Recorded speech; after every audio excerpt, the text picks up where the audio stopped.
오늘도 이 시간에 주의 전에 나와 하나님을 의지하고 또 하나님 예배한 여러분들에게 하나님의 놀라운 은혜와 복이 가득하기를 주님의 이름으로 간절히 축원합니다.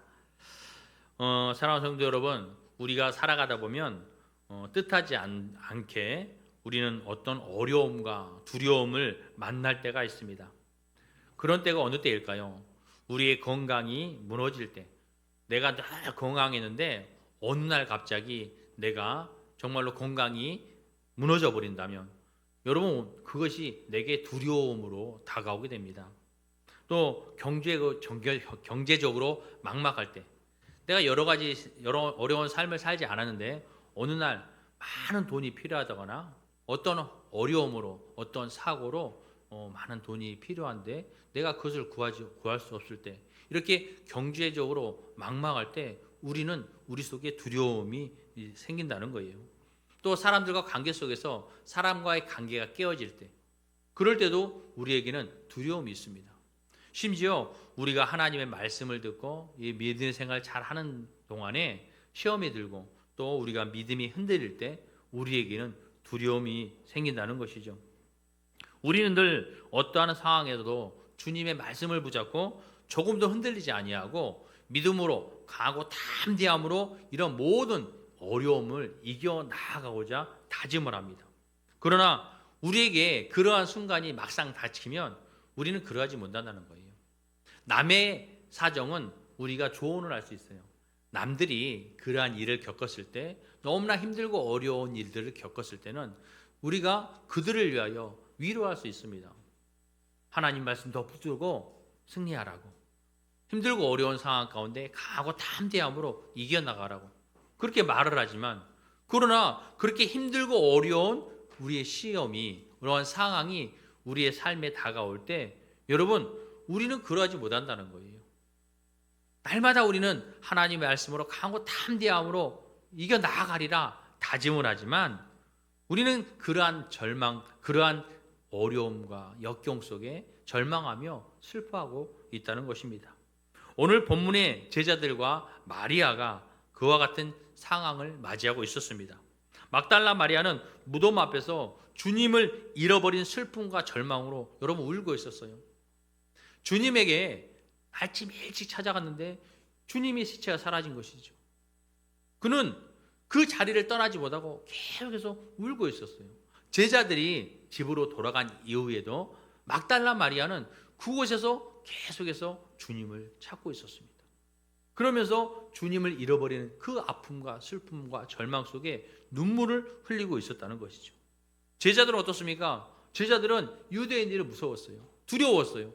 그래서 한 곳에 모여서 문을 닫고 숨어 있었습니다. 왜 그럴까요? 예수님의 시체를 유대인들이 가져다가 어디다 놓았는데 이제 우리도 가둘까 봐 잡혀갈까 봐 그들이 숨어 있던 것이었습니다.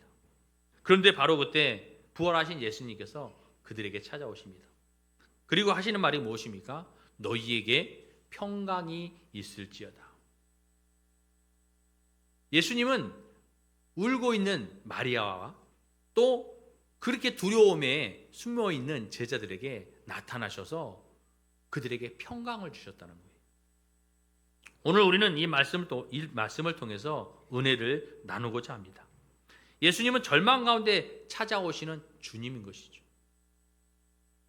우리가 믿는 예수님, 여러분이 의지하는 예수님이요, 여러분의 삶에 절망하고 있는 그 순간에 예수님은 찾아오신다는 거예요. 막달라 마리아를 보면 그는 무덤 앞에서 울고 있었습니다. 예수님이 죽으셨을 뿐만 아니라 이제는 시신마저 사라졌다고 생각했기 때문에 너무나 절망스러웠습니다. 그 슬픔과 절망을 이루 말할 수는 없었습니다. 그러나 마리아는 어떻게 했습니까? 끝까지 포기하지 아니하고 주님을 의지하고 주님을 찾았다는 것입니다. 그때 주님은 마리아의 슬픔과 절망 가운데 찾아오셔서 마리아야라고 그 이름을 불러주셨습니다. 그 순간 마리아의 눈이 열리고 부활하신 예수님을 알아보게 되었다는 것이죠. 여러분, 왜 마리아는 처음부터 예수님을 알아보지 못했을까요? 그것은 바로 말씀을 듣고 그 말씀을 가슴에 새기고 살지 못했기 때문인 것입니다. 왜냐하면 예수님을 그동안 따랐습니다. 예수님의 은혜에 감사해서 예수님을 따랐지만 예수님께서 가르치시는, 예수님께서 말씀하시는 그 말씀을 우리 마음밭에 새기고 그 마음밭에 새기고 예수님께서 말씀하는 것이 기억되었다면 예수님께서 3일 만에 부활하셨을 것이라는 것을. 그러면 예수님이 살아신 그 무덤을 보고 예수님이 부활하셨구나. 얼마나 기쁘겠어요. 예수님이 부활하셨으니까 다시 만날 수 있잖아요. 희망이 있잖아요. 예수님께서 지금까지 하신 모든 말씀을 기억하면서 그대로 이루어지겠구나 라는 희망이 있었을 거예요. 그러나 말씀이 그 속에 없었다는 것이죠. 말씀이 그 안에 없었기 때문에 영의 눈이 멀어지고 또 영적 민감함이 떨어졌다는 거예요. 예수님은요, 마리아의 옆에 있었어요. 그가 아파하고 절망하고 슬퍼할 때 그 주위에 있었다는 것입니다. 그 옆에 있었다는 거예요. 그러나 마리아는 알지 못하고 느끼지 못했어요. 여러분, 우리도 그렇지 않습니까? 우리도 세상 가운데 살아가면서 능력의 하나님, 예수님을 믿고 의지합니다. 내가 어떤 상황 가운데서도 하나님을 의지하고 주님을, 예수 그리스도를 의지하고 내가 강하고 담대함으로 이겨나가리라, 그렇게 마음 먹지만 내게도 그러한 너무나 힘들고 어려운 절망의 시간, 그런 고통의 시간이 다가오면 여러분, 하나님을 의지하지 못하고 기도하지 못하고 말씀 보지 못하고 오히려 아파하며 슬퍼하며 절망한다는 거죠. 그때에도 여러분, 주위에는 주님이 계시다는 거예요. 우리가 그럴 때 더욱더 하나님의 말씀을 붙잡고 그 말씀대로 기도했다면 내 속에 있는 말씀을 통해서 그 주님을 볼 수 있고 느낄 수 있다는 것입니다. 여러분, 우리가 늘 주일에 하나님의 말씀을 듣습니다. 그러나 그 말씀을 삶에서 기억하고 지키려 하지 않고 있다는 것입니다. 왜냐하면 내 삶이 너무 바쁘다는 거예요. 또 많은 여러 가지 이유로 말미암아 한 주간을 살아가는데 하나님의 말씀을 기억하지 못하고 살고 있다는 것입니다. 여러분이 오늘 이 말씀을 듣잖아요. 그러면 한 주간을 살면서 하나님께서 내게 주시는 오늘 말씀을 머릿속에서 듣고 그 말씀을 우리 마음밭에 새겨야 된다는 거예요. 그러면서 한 주간을 살 때 오늘을 살면서 내일을 살면서 모레를 살면서 아침마다 말씀을 기억하고 내가 오늘 이 말씀대로 살리라. 내가 어떠한 순간에서도 오늘은 내가 이렇게 살리라. 이렇게 결단하는 삶을 살아야 된다는 거예요. 그러면서 사람과 만남 속에서 사람들과 만남 속에 내가 행여나 하나님 말씀대로 살지 못한다면 하나님 말씀이 나를 깨우쳐주죠. 그래서 내가 어떤 욕심을 부리려 할 때, 남을 미워할 때, 내가 화를 낼 때 그 말씀이 기억나고 화를 내면 안 되지. 남 미워하지 말라고 그랬지. 사랑하라고 그랬지. 욕심 부리지 말라고 그랬지. 그리고 그 말씀이 나를 가로막게 되어지는 거죠. 그러면서 내가 하나님의 말씀으로 살 수 있도록 만들어주는 거예요. 이것이 우리가 하나님의 말씀대로 사는 것입니다. 여러분이 오늘 말씀을 듣는다면 내일부터 정말로 한 주간 살아가면서 하나님이 내게 주시는 이 말씀대로 내가 한 주간을 평강의 삶을 살며 하나님이 내게 주시는 명령을 따라 그 말씀을 온전히 이루는 삶을 살아야 보겠다. 이러한 마음으로 살아야 된다는 거죠. 그럴 때 여러분 옆에 있는 예수 그리스도를 발견하고 나와 함께 하시는 예수님이 있다는 것을 느낄 수 있다는 것입니다. 여러분, 주님은 늘 여러분 곁에 계십니다. 말씀을 내 삶으로 살아낼 때 영의 눈이 열리고 영적 분별력을 가질 수 있게 된다는 것입니다. 마리아는 예수님께서 찾아와 주셔서 만나 주실 때 그 슬픔과 절망이 여러분 사라졌어요. 기쁨이 되었습니다. 내가 지금까지 알고 있었던, 생각했던 예수님이 죽었고 예수님의 지체가 사라졌다는 것이 이제는 그것이 절망이 아니라 기쁨이 되었어요. 왜? 내가 알고 있던 것은 잘못된 정보였잖아요. 예수님이 부활하셨고 지금 나와 함께 하시다는 그 마음 때문에 너무 기쁨이 되었다는 것입니다. 여러분도 예수님을 만날 수 있기 바랍니다. 내가 지금 너무나 힘들고 어려운 그런 상황이 있습니까? 남들에게 말은 못하지만 너무나 아픈 이러한 상황을 겪고 계십니까? 여러분, 하나님, 예수님 여러분 주변에 계십니다. 여러분과 함께 하십니다. 세상의 것에 마음 아파하고 절망하고 낙심할 것이 아니라 여러분 옆에 있는 그 주님을 바라볼 수 있어야 하고 그 주님을 느낄 수 있어야 된다는 것이죠. 그러기 위해서는 더 말씀 붙잡고 더 기도해야 돼요. 내가 너무 힘들어서 너무 아파서 기도하지 못하겠고 예배하지 못하겠고 말씀 보지 못하겠고 이것이 아니라 오히려 그 순간에 더 악착같이 하나님 말씀 붙들려고 하나님 말씀 붙들고 기도하려고 노력해야 된다는 거예요. 그럴 때 여러분의 영적인 눈이 떠지고 여러분 주변에 있는 예수 그리스도를 발견할 수 있게 되어서 여러분의 모든 근심과 걱정과 염려가 그리고 슬픔과 절망이 희망과 소망으로 변하게 된다는 것입니다. 오늘 이 자리에 여러분 삶의 무게와 문제로 마리아처럼 눈물을 흘리고 있는 성도님들 열심히 주님을 찾을 수 있기를 바랍니다. 포기하지 아니하고 마리아처럼 그러한 절망의 순간에 슬픔의 순간에 포기하고 돌아간 것이 아니라 계속해서 주님을 기다리고 찾았던 것처럼 여러분 포기하지 아니하고 주님을 찾아 그 주님으로 말미암아 여러분의 모든 환경이 소망이 되어질 수 있는 이러한 은혜가 있기를 바랍니다. 두려움, 절망의 끝에서 주님과의 만남은 새로운 시작이 되고 희망이 됨을 믿으시기 바랍니다. 두 번째로는 두려움 가운데 평강을 주시는 예수님인 것입니다. 제자들은 어떻습니까? 제자들은 유대인들이 무서워서 문을 굳게 닫고 숨어 있었습니다. 그들이 어땠을까요? 야, 혹시나 유대인들이 우리를 잡으러 올지 몰라. 문을 다 걸어 잠궈 조용히 해야 돼. 누가 와서 문을 두드려도 조용히 있어야 돼. 우리를 잡아갈 거야. 두려웠어요. 그래서 그들은 어떤 아픔과 절망 속에 있었던 것입니다. 그런 두려움과 자책 속에 떨고 있는 그들에게 예수님께서 닫은 문을 뚫고 들어오셨습니다. 그리고 그들에게 말한 첫 마디가 무엇입니까? 너희에게 평강이 있을지어다 라고 말씀했어요. 이것은 그냥 인사하는 것이 아니에요. 샬롬 그냥 이런 흔한 인사가 아니라 십자가에서 죄와 죽음을 이기신 부활의 주님만이 할 수 있는 그러한 평강의 인사말이었다는 거죠. 환경은 그대로였지만 제자들은 여러분 마음이 바뀌었습니다. 두려움과 절망 속에 아파하던 그들이 예수님께서 그들 앞에 나타나셨어요. 그리고 너에게 평강이 있을지어다 라고 얘기했을 때 그들은 마리아와처럼 그런 모든 절망이 사라지고 기쁨으로 바뀌었다는 거예요. 환경은 똑같았어요. 그러나 예수 그리스도를 통해서 여러분 그 마음이 절망했던 두려웠던 그 마음이 기쁨으로 바뀌었다는 거예요. 왜 똑같은 환경이었는데 누구로 말미암아? 예수 그리스도로 말미암아 그들의 환경이 절망에서 기쁨으로 바뀌었다는 것입니다. 여러분 바다를 항해하는 배가 있습니다. 그 항해하는 배가 폭풍을 만나요.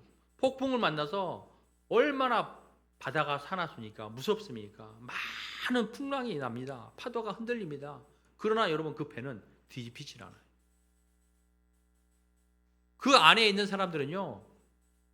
그 배로 말미암아 안전을 보장받을 수 있는 것입니다.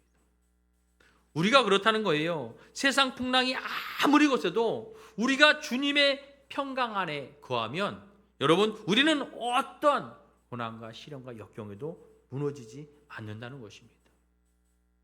오늘날 우리는 두려움은 너무나 많이 있습니다. 앞에서 말한 것처럼 경제적인 불안, 건강에 대한 염려, 미래에 대한 불확실함. 그러나 주님은 우리에게 말씀하고 계셔요. 우리가 그런 것들로 말미암아 절망하고 있을 때 보이지 않는 것으로 우리가 아파하고 있을 때 주님은 우리에게 말씀하시기를 너희에게 평강이 있을지어다. 평강이 있으라는 거예요. 왜 지금 너희는 그런 건강으로 경제적인 것으로 미래에 대한 불안으로 그렇게 아파하고 두려워하고 절망하고 있느냐? 너희에게 평강을 가지라는 거예요. 세상의 것에서 찾을 것이 아니라 하나님 안에서 예수 그리스도 안에서 여러분 그것을 찾으라는 거예요. 지금 현실, 지금 현재 살아가고 있는 이 현실을 하나님으로 말미암아 기쁨과 감사로 살아가는 것입니다. 여러분 환경 어려울 수 있어요. 아니 지금 내 환경이 안 돼봐서 그래요. 내 지금 환경이 얼마나 힘든지 아십니까? 내 몸이 지금 너무 아파요. 지금 우리에게 큰 물질적 어려움이 있어요. 여러분 그것은 핑계에 불과하다는 거예요. 그러한 순간에도 그러한 환경에도 예수님 여러분 찾아오셔서 너희에게 평강이 있을지어다. 예수님이 사라져버린 말씀이 없는 우리의 삶은 그런 평강을 누릴 수 없다는 거예요. 그러나 하나님의 말씀을 가지고 내가 그 말씀을 묵상하며 그것을 삶으로 살아낼 때 우리에게는 예수 그리스도로 말미암아 평강으로 살아갈 수 있게 된다는 것입니다. 지금 예수님께서 이 자리에 오셔서 여러분에게 똑같이 말씀하고 있습니다. 너희에게 평강이 있을지어다. 이 말씀이 오늘 여러분의 삶에 임하여 주님으로 인해 절망과 두려움 모든 것이 평강으로 변화되기를 간절히 소망합니다. 세 번째로는 평강받은 자를 세상에 보내시는 주님이라는 것입니다. 이것은 뭐냐면 주님은 제자들에게 평강만 주시고 끝나지 않으셨다는 거예요. 21절에 보면 아버지께서 나를 보내신 것 같이 나도 너희를 보내노라 라고 말씀하고 있습니다. 이것은 무엇이냐면 그 시간 그거 여러 가지 상황으로 말미암아 절망과 두려움에 있던 이들에게 예수 그리스도를 통해서 그들이 변했어요. 그 절망이 두려움이 기쁨이 되었다는 거예요. 그런에게 그냥 예수님은 가만히 계시지 않고 그들에게 하나님께서 나를 너희에게 보낸 것처럼 내가 너희를 이제 세상에 보내노라 라고 말씀하는 거죠. 그런 평강을 찾은 우리는 우리의 삶, 세상의 삶으로 근심과 걱정과 염려로 살던 우리가 하나님으로 말미암아 예수 그리스도로 말미암아 평강을 찾았어요. 기쁨을 찾았어요. 그러면 그것을 가지고 이제는 세상에 나아가서 너희의 삶으로 살아내라는 거예요. 우리가 그리스도의 말씀을 들었으면 그 말씀을 가지고 세상에 나아가서 그대로 살라는 거예요. 내 삶으로, 내 행동으로, 내 말로 살아내라는 것입니다. 주님께서는 주시는 평강은 나만 편하게 지내라고 주시는 것이 아니라는 것입니다. 또한 우리를 세상 가운데 나아가 복음을 전하러 가면서 그냥 보내시지 아니하고 뭐라고 했습니까? 성령을 받으라 말씀하고 있어요. 사도행전 1장 8절 말씀에 오직 성령이 너희에게 임하시면 너희가 권능을 받고 예루살렘과 온 유대와 사마리아 땅끝까지 이르러 내 증인이 되리라 라고 말씀하고 있어요. 우리의 성령이 우리에게 임하면 우리가 권능을 받는다는 거예요. 그것을 받는다는 거예요. 그러니까 너희가 예수님께서 우리가 세상에 보내실 때 그냥 보내시는 것이 아니라 성령을 받아서 너희가 권능을 받는 거예요. 그리고 세상 가운데 나아가 복음을 전하라는 거예요. 주님은 사명만 주시는 것이 아니라 그 사명을 감당할 수 있는 능력도 우리에게 주신다는 것입니다. 내가 어떻게 합니까? 나 못해요. 그것이 아니라는 거예요. 하나님이 함께 하시면 우리가 담대히 세상 가운데 나아가 복음을 전할 수 있다는 것입니다. 여러분 복음을 전하라고 할 때 뭐 거창하게 이렇게 전하라는 게 아니에요. 내 삶으로 살아내라는 거죠. 여러분의 주변의 사람들이 여러분을 보고 그 속에서 예수 그리스도를 발견할 수 있다는 거예요. 우리를 통해서 나도 저 사람이 다니는 교회 가고 싶어. 저 사람이 믿는 하나님 믿고 싶어. 이렇게 돼야 된다는 것이죠. 그런데 반대로 내가 하나님의 말씀대로 삶으로 살아내지 못할 때 사람들은 우리를 보고 어떻게 하겠습니까? 아이고 저 사람은 교회 다닌다고 하면서 저렇게 산다고. 아이고 하나님 믿는다고 하면서 저렇게 행동한다고. 아이고 저 사람 보니까 난 절대 하나님 안 믿어. 저 사람 보니까 난 절대 교회 안 나가. 우리의 삶이 여러분 복음이 되는 것입니다. 전도가 되는 것입니다. 그러므로 세상 가운데 말씀으로 살아낸다는 것은 무엇이냐? 그 말씀을 마음밭에 새기고 내가 행여나 욕심이 부릴 것 같으면 하나님 말씀이 부딪혀져서 욕심을 부리지 아니하고 내가 화가 나도 그 화를 누릴 수 있는 말씀이 나를 컨트롤할 수 있어야 되는 거죠. 그것이 말씀이 살아 역사해서 우리 속에 있는 거예요. 내가 그 말씀으로 한 주간을 살면서 내가 오늘은 이런 일을 겪어도 내가 이렇게 살리라. 그런 다짐을 하고 하루하루를 살아갈 수 있는 여러분이 삶이 될 수 있기를 바랍니다. 사랑하는 성도 여러분, 우리가 예배 드리는 이유가 무엇입니까? 주일마다 모여서 주님의 평강을 경험하는 이유가 무엇입니까? 그것은 바로 그 받은 은혜를 가지고 다시 세상으로 나아가기 위함인 것입니다. 한 주간을 세상 가운데 살면서 내가 하나님의 말씀으로 살려고 하니까 얼마나 힘들겠어요. 그냥 막 살면 그렇게 힘들진 않아요. 그러나 내가 하고 싶은 건 내 욕심과 종욕, 이것을 억눌러야 하다 보니까 힘들어요. 그래서 한 주간 동안 세상 가운데 살면서 힘들고 지친 마음을, 영혼을 주 앞에 가지고 나와서 하나님의 말씀으로 새 힘을 얻는 거예요. 지치고 힘들었던, 절망 가운데 두려움 가운데 있었던 마리아와 제자들처럼 우리도 힘들고 어려움에 지쳐있던 우리가 주일에 하나님의 전에 나와서 하나님 앞에 예배할 때 하나님을 만남으로 말미암아 그 모든 절망이, 모든 어려움이 사라지고 기쁨이 된다는 거예요. 새 힘을 얻는다는 거예요.